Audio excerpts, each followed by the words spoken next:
Hey there everybody, Game Master here, aka True Old GM. Today we're going to be discussing how to do an on-screen battle system. You just saw the demo of what I have. The big drawback of what I have is that I'm not a graphic design artist, so you'll notice there wasn't much in the way of what the characters were doing. For example, if you wanted to swing a sword, you're not going to see a sword swung on screen. That's going to require someone to create some sprites for you to add into your sprite system, your walking character, so to speak. So, having said that, this does, though, allow you to have a battle without going into the battle screen.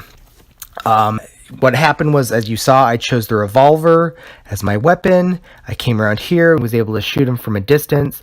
Now, being that this is a Western game, and as you remember, this right here is my default character, has nothing to do with the game itself. He's just a placeholder that never shows up until the player chooses a character.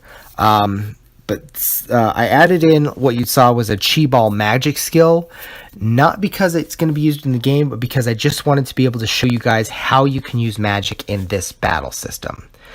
So, let's go into this. What you're going to want is to have a common event for battle.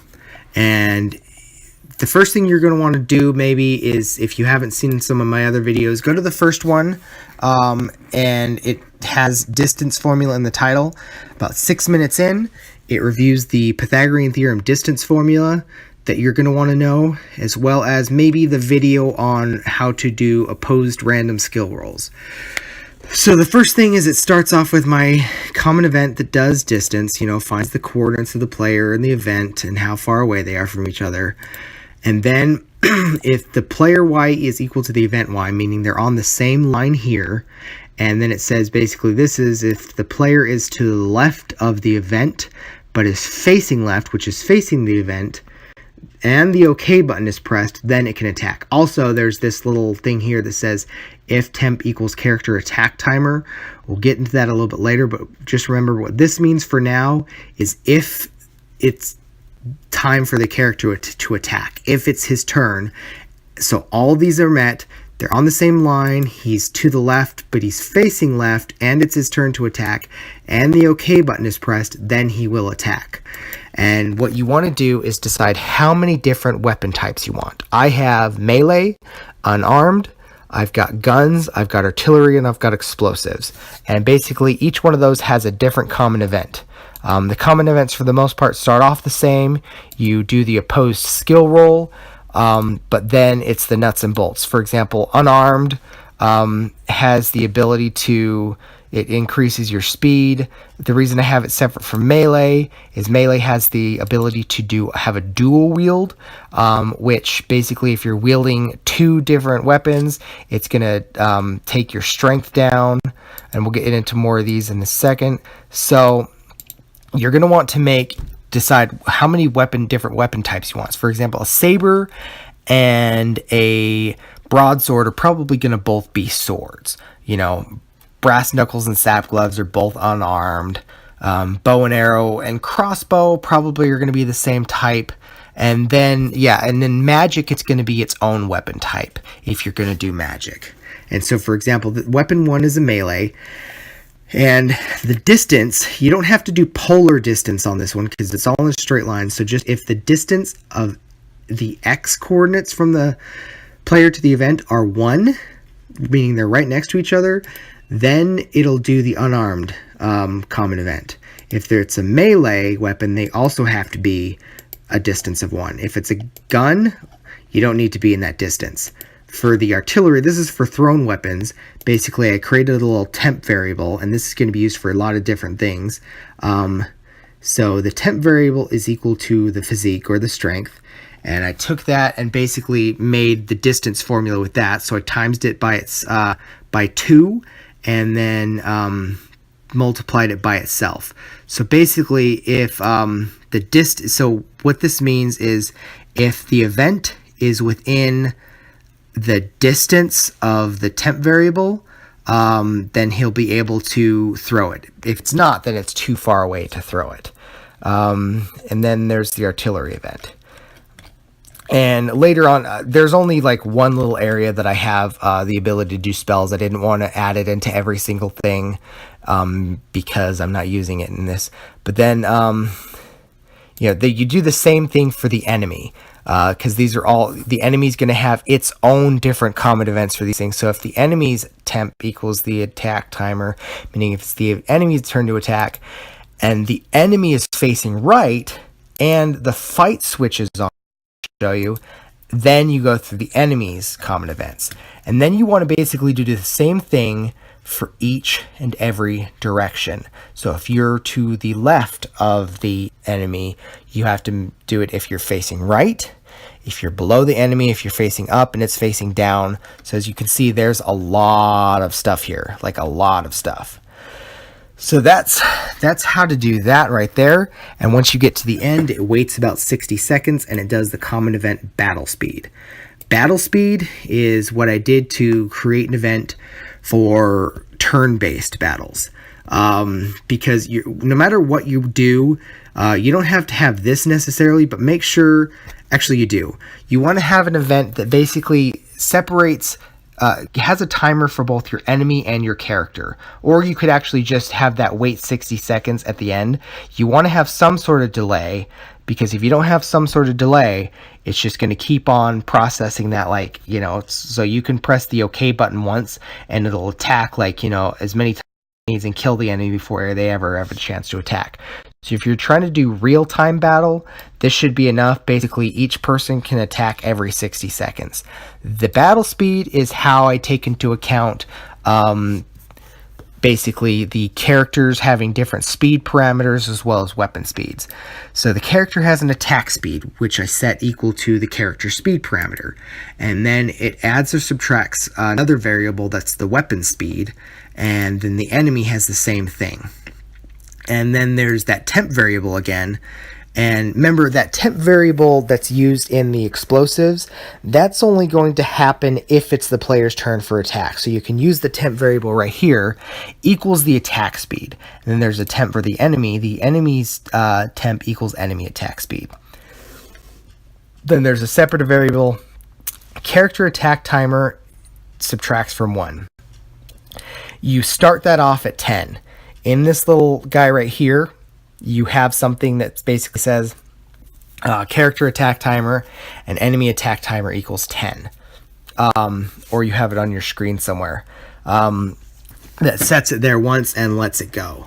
And like, for example, if your weapon type is, I made it so if I'm unarmed, then this temp, their speed, essentially it doubles their speed.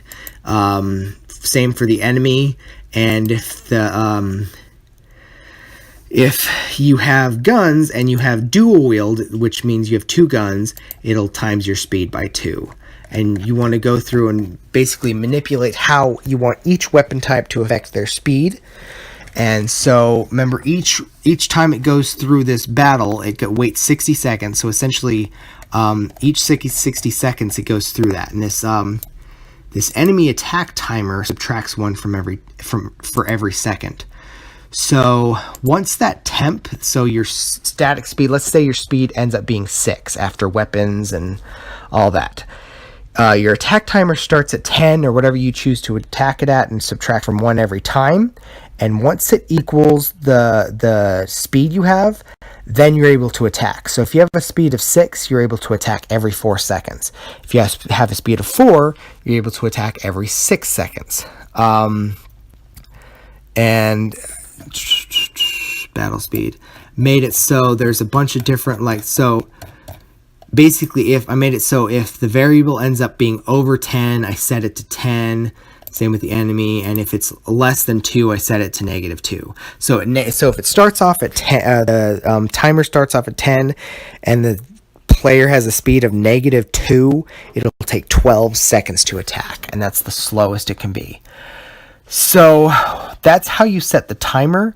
And then within these different things, anytime they do attack, at the very end of it, it sets that attack timer back to 10, and then it starts all over again.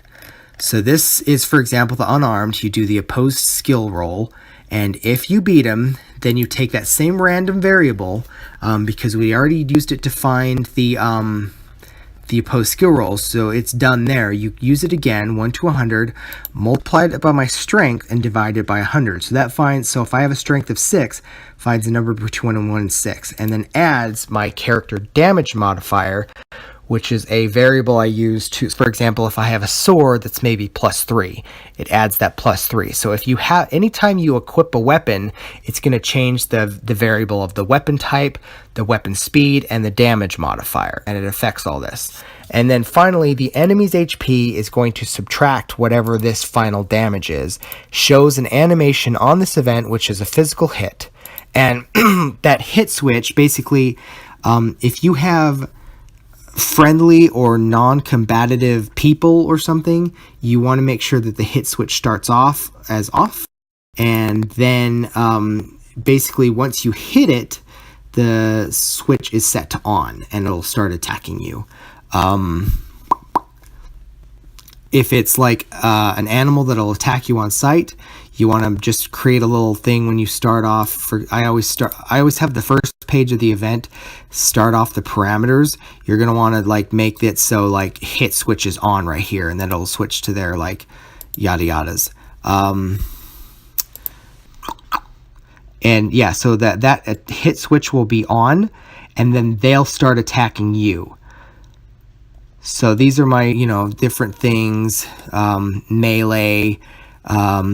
If the dual wield on the melee is on, then it divides your damage by 2.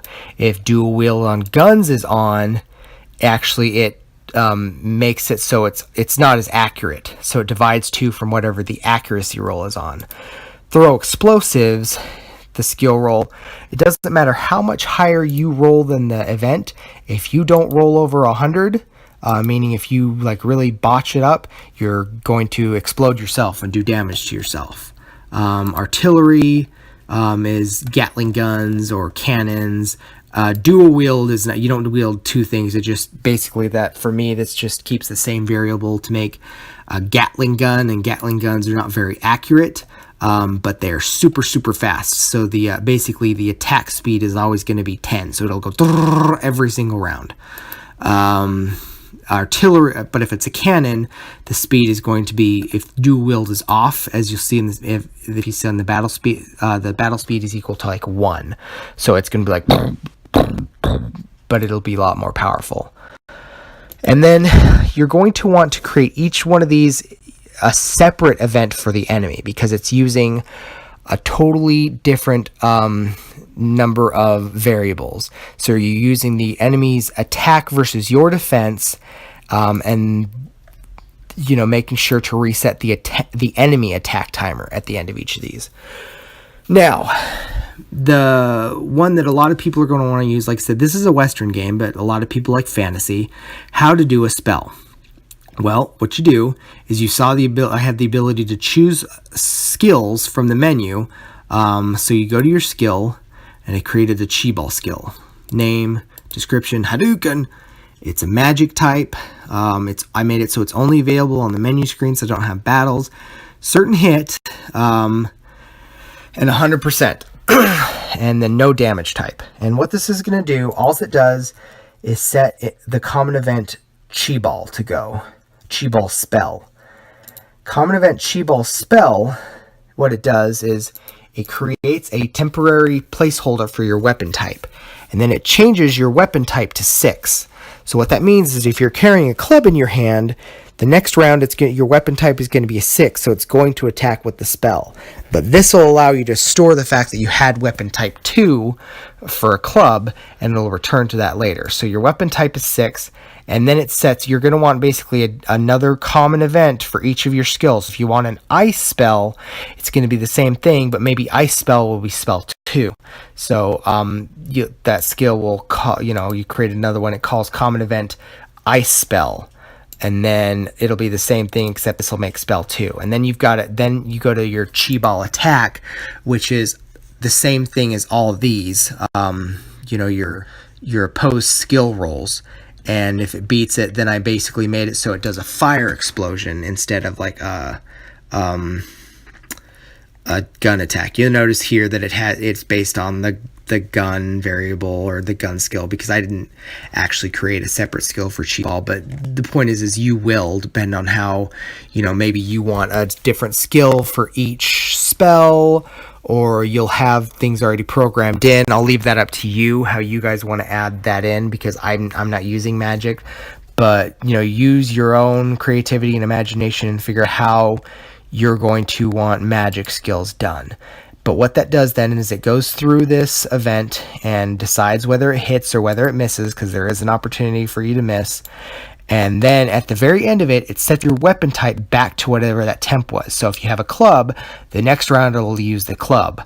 And then the character timer to equal 10. And what you're probably going to want to also do too is create a separate set of variables, just like we had for hit points. We had a hit points variable and a max HP variable.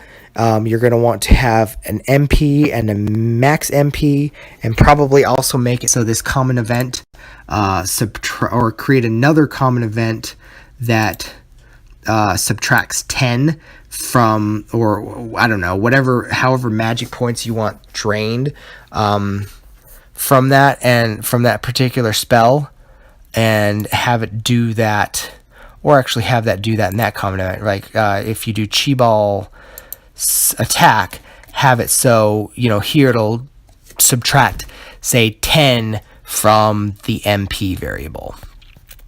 So that is the nuts and bolts of how to create a battle event. I think I'm going to leave it here for now, and next time we'll go over actually how to have all this interact.